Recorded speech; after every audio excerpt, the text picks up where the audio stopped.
네, 강주혁입니다. 주식 투자를 어떻게 해야 되는지 이제 이 채널을 통해서 여러분들께 좀 설명을 해 드리려고 하는데, 주식 투자하는 방법은 사실 그다지 어렵지는 않습니다. 우리가 보통 주식 투자를 한다라고 하면 이제 매매를 한다 이렇게 생각을 많이 하는데, 사실 이제 주식 투자라는 이 게임에 대해서 여러분들이 좀 인식을 하시는 것이 필요하고요. 사실 이제 해나가는 게임 자체의 룰 자체가 조금 다르다라고 하는 거 여러분들 좀 인식을 하시면 주식 투자를 하시는데 여러분들이 돈을 버시기에, 그리고 이제 수익이 나기에, 혹은 네, 노후를 준비할 때에 좀 쉬운 부분이 생기지 않을까 이렇게 생각을 한번 해봅니다. 자, 이제 시장에서 만약에 여러분들이 주식 투자를 하겠다 이렇게 생각을 하면 가장 쉽게 생각할 수 있는 부분 뭐가 있을까요? 머릿속으로 많은 생각이 드실 거예요. 실적이 좋은 종목을 사야 된다, 아니면 성장성이 높은 종목을 사야 된다, 아니면 급등주를 사야 된다, 아니면은 뭐 저가 종목을 사야 된다, 뭐 여러 가지 얘기들이 있을 건데, 주식 투자를 잘 하시기 위해서는 이 중에서 먼저 생각을 하셔야 되는 게 있어요. 도대체 내가 어떻게 할 거냐는 거죠. 주식 투자를 뭘 어떻게 이렇게 생각을 할 수 있습니다만, 장기로 할 거냐 아니면 굉장히 좀 단기로 할 거냐 하는 부분부터 여러분들이 좀 생각을 하셔야 되는데, 먼저 여러분들한테 말씀을 드리고 싶은 거는, 장기로 투자하는 거하고 단기로 투자하는 거는 룰 자체가 굉장히 좀 다릅니다. 여러분들이 아마 주식 투자 부분을 보게 되면은 많이 하는 얘기가, 쌀 때 사서 비쌀 때 팔면 돼, 뭐 이렇게 얘기를 하는 부분도 많고요. 서점에 가서 책을 이렇게 찾아보셔도 대부분 펀더멘탈이 우량한 종목을 사서 그 종목을 버티고 있다가 뭐 수익이 나는 존 네프의 책이라든지, 아니면은 앙드레 코스라니 책도 마찬가지고요. 워렌 버핏 같은 경우에는 주식을 사고 난 다음에 그 주식을 팔지 마라 이렇게도 얘기를 하고, 벤자민 그레이엄 같은 경우에는 저평가된 주식을 사서 50% 이상 수익 나면 팔고, 만약 수익이 나지 않는다면 2년 동안 보유하고 있다가 2년이 지나서는 더 이상 보유하지 않고 판다, 뭐 이런 식의 개념도 있고요. 뭐 여러 가지 개념들이 있습니다. 여기에 약간 좀 반하는 개념으로 보면은 제시 리버모어라든지, 아니면은 주색 그랜빌이라든지, 아니면은 윌리엄 오닐 같은 경우에는 또 투자 방법이 조금씩 달라지죠. 그러니까 여러분들이 먼저 생각을 해야 되는 부분은, 이들 투자 방법이 어떤 투자는 맞고, 소위 말해서 기술적 분석으로 투자하는 것은 이건 맞다, 기본적 분석으로 하는 건 안 돼, 뭐 이런 거는 없습니다. 세상에 이제 그 맛집이 몇 개 정도 있느냐, 뭐 이렇게 누가 물어보면 몇 개 정도 있을까요? 몇 개 정도 있냐고 물어보면, 세상의 맛집은 몇 개? 어머니 수만큼 있다. 엄마가 해준 건 다 맛있으니까.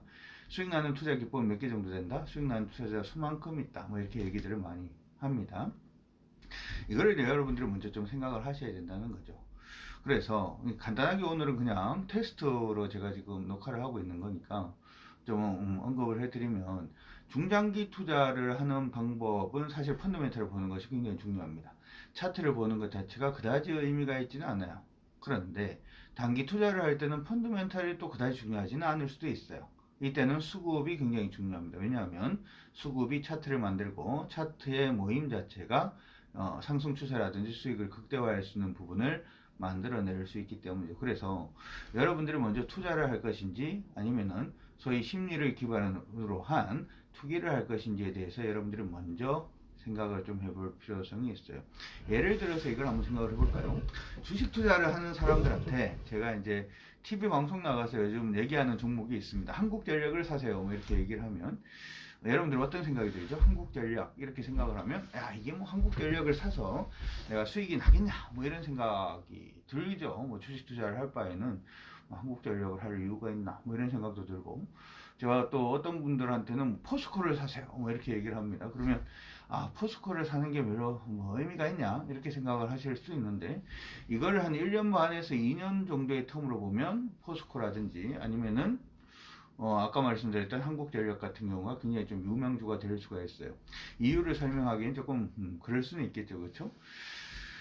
뭘 그럴 수가 있어, 그렇죠? 그냥 설명을 하면 되지. 보면 한국전력이라고 하는 부분을 여러분들 한번 가만히 생각을 해보세요. 최근에 이제 실적이 굉장히 안 좋아요. 안 좋기 때문에 주가가 많이 밀렸어요. 근데 한국전력이라는 종목은 아무리 많이 밀리고 아무리 실적이 안 좋다라고 하더라도 망합니까, 안 망합니까? 망하면 유튜브도 못하고 아무것도 못하겠죠. 망할 수가 없는 기업입니다. 유틸리티 기업이라서 그렇죠.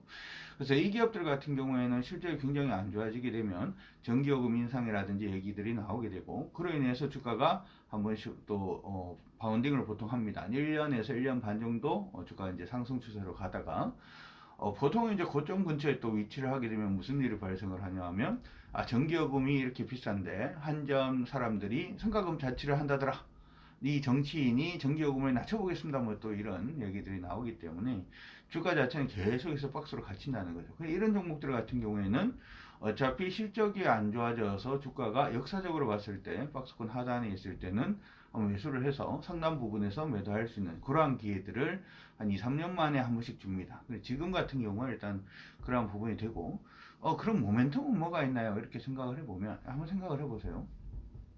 정부 시장 안에서는 내년에 전기차가 간다 이런 얘기를 굉장히 많이 하죠. 전기차가 가면은 전기차가 가면 전기를 많이 쓰겠다, 그렇죠? 그럼 그 전기는 요금을 누구한테 냅니까?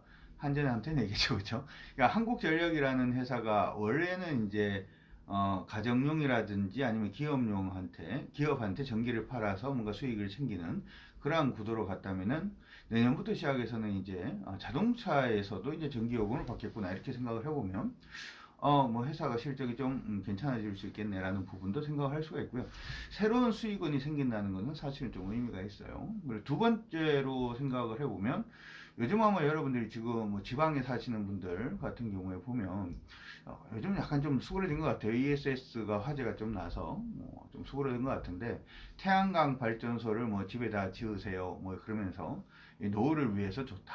왜냐하면 태양광으로 집에서 전기를 만들고 이 만들어진 전기를 내가 쓰고 난 다음에 남는 전기는 어디다 판다고요? 한전에 다시 팔 수 있어요. 뭐 이런 식의 광고들이 많이 나와요. 무슨 생각이 드나요? 한전이 발전소를 옛날만큼 안 지어도 되겠구나. 발전소 짓는데 돈이 어마무시하게 듭니다. 그래서 한전이 적자가 굉장히 크죠, 그렇죠? 전부 다 어디서? 발전소 짓다 보니까 적자가 이제 커지는 부분인데, 그렇게 생각을 한번 해본다면은 한전이 향후에 원래 이제 투자가 되던 투자 자금 자체는 좀 줄어들 가능성이 높다라는 얘기가 되고, 그리고 뭐가 되죠? 실제로 수익원 자체는 한 군데 더 생긴다라고 생각이 들면, 장기적으로 봤을 때 한전이라는 이 기업 자체는 실적이 좋아질 수밖에 없겠구나. 다시 한 번 더 슈팅의 기회가 있겠구나. 여기서 말하는 슈팅은 1년 반이나 2년 정도를 생각을 하는 거예요. 이런 식의 어떤 시나리오로 투자를 할 수가 있죠. 포스코 같은 경우도 역시 마찬가지입니다. 포스코도 역시 마찬가지인데, 포스코는 조금 다르죠. 요거는 이제 접근 자체가, 첫 번째 접근은 배당이에요. 포스코라는 기업은 여러분들이 10년치에 이 포스코라는 회사가 배당을 어떻게 줬는지를 한번 확인 한번 해보세요. 배당이라고 하는 것은 투자를 하면은 회사는 이 투자자들한테 뭘 줍니까? 배당금을 줄 수도 있고 안 줄 수도 있는데, 이 포스코라는 회사는 항상 회사가 좀 돈을 못 벌면 한 8,000원 정도의 배당을, 주당 8,000원 정도의 배당을 했고요. 회사가 돈을 좀 벌면은 주당 10,000원 정도의 배당을 했었어요. 최근에 이제 주당 10,000원을 하고 있죠. 그럼 지금 주가로 따져보면 배당 수익률이 한 4%대 초반 정도 이렇게 납니다. 그러면 우리 이제 라이언 투자분들, 우리 개인 투자분들이나 아니면은 이제 뭐 주식 투자를 한번 해볼까? 한 1,000만 원 가지고 해볼까? 이렇게 생각하시는 분들은 뭐 4% 준다는데, 이건 뭘 해? 이렇게 생각을 하실 수도 있습니다만은, 은행에 넣어놔 보세요. 요즘 뭐 재테크 할 때 은행에 풍차 돌리기 뭐 이런 얘기들이 또 많이 하던데, 어떤 은행에 집어넣어도 4%짜리 이자를 찾기는 어렵습니다.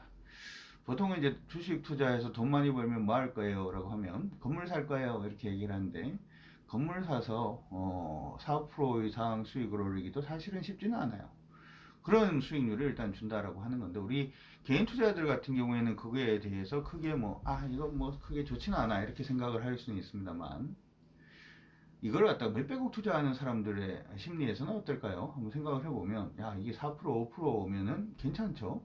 주가가 그 밑으로 떨어지면 떨어질수록 배당 수익률이 높아지기 때문에 매수세가 계속, 그런 자금 자체가 유입될 가능성이 높고, 일단은 하방 경직이 유지될 가능성이 높다 이렇게는 생각을 해볼 수가 있어요. 그러면 포스코가 업황이 좋아질 수 있느냐를 생각을 해보면, 그냥 이걸 갖다가 여러분들이 그냥 막연하게 포스코가 좋아질까 이렇게 생각하지 마시고, 포스코 뭐에서 먹고 사는지를 한번 생각을 해봅시다.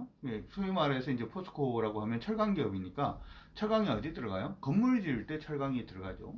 두 번째는 자동차에 이제 철강제가 들어가고, 세 번째는 조선 같은 경우에도 철강제가 들어가요. 만약에 지금 부산에 사시거나 거제도 뭐 이런 데 사시는 분들 같은 경우에 이 방송을 보시면 요즘 좀 경기가 좀 어떻나요? 그래도 옛날보다는 좀 나아진다는 게 느껴지지 않나요? LNG 수요가 증가하고 있기 때문에 조선주가 좋다. 뭐 이런 얘기들이 굉장히 많이 나와요. 그러면 이 LNG 선은 뭘로 짓냐? 플라스틱으로 짓냐? 아니죠. 구판으로 짓죠.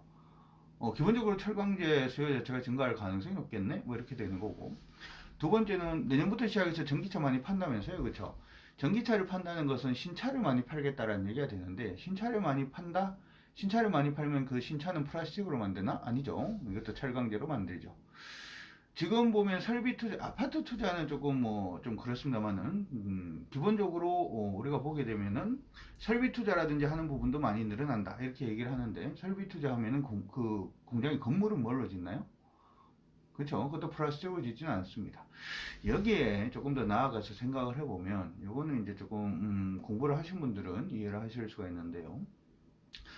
요번에 이제 미국하고 중국이 1단계 무역 협상을 한다 뭐 이런 식으로 얘기는 하고 있는데 이게 잘 풀릴까요?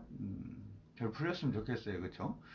근데 중국 입장에서 봤을 때 이게 쉽지는 않을 것 같다라는 생각도 들어요. 그러면은 지금 시진핑 정부가 이게 미국하고 무역 협상에서 밀린다라고 이게 보여지면은 안 되잖아요. 특히나 이제 요번에 여러분들 그 얘기를 들어보셨는지 모르겠는데 지금 WTO에 이제 상고위원 지금 두 분이 또 12월 10일 날 만기가 됐어요. 임기가. 그러니까 WTO에 우리가 무역 분쟁 이거 하는 기능 자체가 지금 마비가 됐거든요. 그러면은 중국으로서 이 중국의 성장성 자체를 지키고 있다는 걸 뭘로 보여줄 수 있죠? 뭘로 보여줄 수 있다라고 생각을 할 수가 있냐면 GDP 성장률 자체가 안정적이다라고 하는 부분을 보여주면은 보여줄 수도 있을 겁니다. 그런데 한번 생각을 해볼게. GDP 성장률이 지킬 수 있냐는 거죠. GDP 성장률은 어떻게 되죠? 간단하게 우리가 수식을 공부하신 분들은 생각을 해보면 GDP가 높아질 수 있는 방법은 첫 번째는 뭡니까? 우리나라처럼 수출을 많이 하든지 수출 마이너스 수입 부분의 숫자가 커지면은 GDP 성장률은 올라갑니다. 그렇죠? 그리고 이제 GDP는 올라가죠. 그리고 또 뭐가 좋아져야 되죠? 미국처럼 소비를 굉장히 많이 해도 GDP는 높아져요. 우리나라가 지금 소득 위주의 성장을 하겠다 뭐 이런 식으로 자꾸 얘기를 하는 거는 전체 GDP 성장에서 수출 비중을 좀 줄이겠다라는 얘기하고도 좀 같아지긴 합니다. 아직 전사기가 좀 보호무역으로 가니까 이건 딴 얘기니까 나중에 한 번 더 말씀을 드리도록 하고. 자, 그러면은 중국 같은 경우에 그리고 이제 남은 게 이제 정부 지출, 뭐 투자, 뭐 인프라 투자 이런 부분으로 인해서 GDP를 올릴 수 있는데 한번 생각을 해봐요. 중국이 GDP를 지금 내년에 빠오리오, 그러니까 빠오라고 하면은 이제 지키다 뭐 이렇게 되겠죠, 그렇죠? 6%를 지키냐 못 지키냐 막 기로에 서 있는데 중국도 고민이 되게 많을 거예요. 고민이 되게 많을 건데 6%를 지키기 위해서 할 수 있는 거 수출 미중무역 분쟁이 기억하면 이게 수출 문제죠, 그렇죠? 수출 문제니까 당연히 수출 안 될 거니까 수출로는 GDP를 성장시키기 조금 힘들겠네. 자, 두 번째는 뭐라 그랬죠? 소비를 많이 하면 된다. 전부 국민들이. 그리고 소비를 많이 하려고 지금 보면 개소세, 개인 소비세 자체도 뭐 인하를 하고 뭐 이런 식으로 지금 진행을 하고 있는데 수출로 인해서 벌어들이는 소득 자체가 줄어드는데 이게 무슨 소비가 많이 증가하겠어요?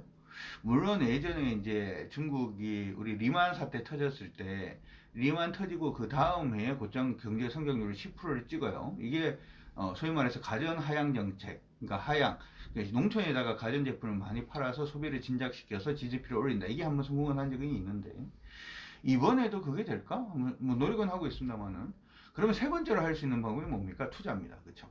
최근에 보면 중국이 순간지구에 뭐 신도시를 개발을 한다든지 아니면 예전에는 지방정부, 중국이 지방정부의 부채가 많아가지고 인프라 투자를 다 막았던 부분이 지금 막 다 열어주고 있죠. 그러면 인프라 투자 부분도 한번 생각을 해볼 필요성이 있어요. 왜냐하면 철강주들이 사실은 밀리기 시작을 했던 부분은 가장 중요한 부분은 중국에서 철강을 너무 생산을 많이 해서 철강 가격이 막 디스카운트가 너무 심해서 사실은 철강주가 못 오른 부분도 있었거든요. 근데 이 부분 자체가 지금 어떻게 보면은 해소가 될 수가 있다. 인프라 투자에 다시 진행을 하니까. 그러면 철강 가격도 어떻게 되겠어요? 안정성을 취할 수 있다. 원래 포스코가 얼마 가던 회사죠? 예전에 최고가를 찍었을 때 한 70만 원까지도 가던 회사입니다. 이게 완전히 해소가 되는 건 아닙니다만은 지금 바닥권에서 장기적으로 이러한 시나리오로 봤을 때는 충분히 뭐 1년에서 2년 정도의 시나리오로 봤을 때 충분한 수익률을 올릴 수 있지 않을까. 이렇게 생각하는 게 보통은 아까 말씀드렸던 1, 2년 정도, 2, 3년 정도를 보고 투자하는 방법이에요. 그리고 마지막에 조금 좀 길어집니다만은 얘기를 하다 보니까 처음에는 굉장히 떨리던데 얘기를 하다 보니까 좀 떨림이 좀 줄어들고 있습니다. 마지막으로 여러분들이 차트 보고 매매하는 거는 이런 게임하고는 완전 게임이 달라요. 여러분들이 이거하고 섞이면은 굉장히 복잡해지기 시작을 합니다. 차트로 매매를 한다는 거는 그 기업이 좋다 안 좋다가 사실은 중요하지 않아요. 이 기업을 사람들이 좋게 보고 있느냐 좋게 보고 있지 않느냐가 중요한 거지 이 기업이 좋으냐 안 좋으냐가 중요하지 않다고. 무슨 얘기인지 이해가세요? 그러니까 이게 이 제품이 좋으냐 좋지 않냐가 중요한 게 아니라 사람들이 이 제품을 좋게 보느냐 좋지 않게 보느냐에 따라서 이게 이 제품이 많이 팔리냐 많이 안 팔리냐가 결정되는 것처럼 이 주식의 펀더멘탈이 좋다 좋지 않다가 아니라 이 주식을 보고 있는 사람들의 시각 자체가 좋으냐 좋지 않느냐가 중요합니다. 예를 들어서 한번 보도록 하죠. 5G 장비주들이 있죠. 5G 장비주들은 굉장히 의미가 있어요. 5G 장비주들은 어떤 의미가 있냐? 우리나라가 이제 최초로 뭐 상용화를 했다 이렇게 얘기를 일단 하죠. 미국 같은 경우에도 일단 내년에는 5G를 이제 진행을 한다 이렇게 얘기를 하고 있고, 중국은 지금 하고 있는 중입니다. 그렇죠? 하고 있는 중이고. 일본 같은 경우에는 내년 도쿄 올림픽이 있죠. 그래서 그 이전에 이제 5G를 진행하겠다 뭐 이렇게 얘기를 합니다.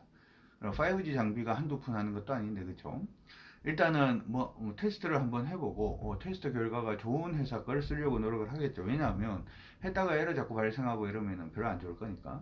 그런 의미에서 우리나라가 먼저 상용화했다는 게 의미가 있어요. 왜냐하면 우리나라에서 일단 장비를 돌려보고 있는 거잖아요. 그렇죠? 그러면 이 장비가 잘 돌아가면 다른 나라에서 이제 지금 5G를 이제 다 해야 되니까 사용할 가능성이 높죠.